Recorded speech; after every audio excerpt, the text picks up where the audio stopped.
Chris McCann writes, May 21, 2011, Judgment Day. The Bible guaranteed it. And the Bible was right. A man writes the following. Keep in mind, we told people Judgment Day would start out as a massive earthquake. It would start as a rolling earthquake, which would throw open all the graves and millions would die, and millions more until October 21st. None of those things happened. It was a lie. And you can alibi behind the fact that Harold Camping had a stroke, but the stroke did not affect his mental faculties. He denounced that whole doctrine. I heard it myself.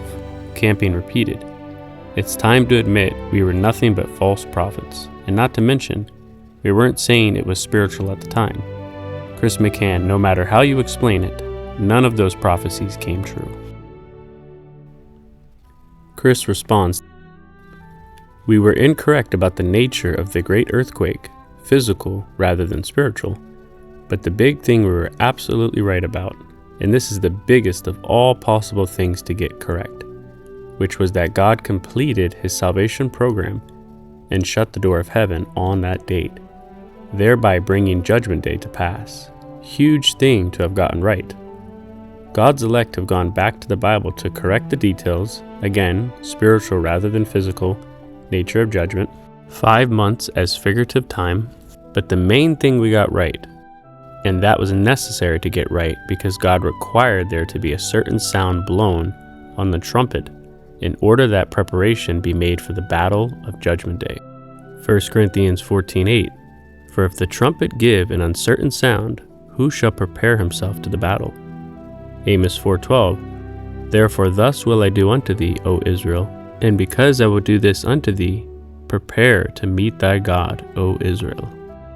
Somebody else writes, Have you ever thought that perhaps certain things we were wrong about not coming to pass, such as the physical earthquake or rapture, actually serve to snare the people of the world? One verse I had never noticed or thought how it applies to the end time until years after May 21, 2011 is the following. Luke 21:34, And take heed to yourselves, lest at any time your hearts be overcharged with surfeiting and drunkenness, and cares of this life, and so that day come upon you unawares. Luke 21:35, For as a snare shall it come on all them that dwell on the face of the whole earth. This snare would come on all that dwell on the face of the earth. What possible snare could this be? This sounds like a very big snare, especially because it's upon all that dwell on the face of the earth.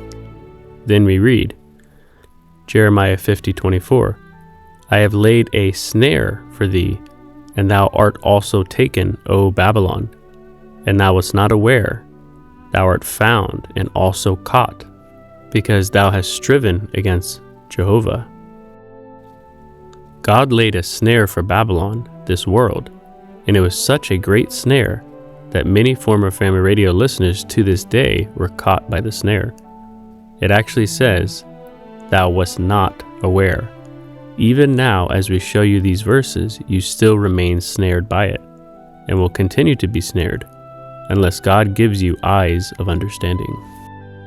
I know in the eyes of the world, and in the eyes of former Family Radio listeners, that being incorrect is unforgivable, and that means we should never listen to certain teachers again according to their one strike and you're out rule. But it's never even considered with examples such as when the disciples did not fully understand when Christ spoke in parables. They thought when Jesus said to beware of the leaven of the Pharisees, that meant their physical bread. You see, they thought natural-minded. These are the disciples who we are talking about. If the disciples could be wrong and think natural-minded at times, doesn't that mean we could have been wrong when we took parabolic things literally? Indeed it does, and that's what happened. We thought as the natural man thinks. We later learned to think more as the spiritual man thinks.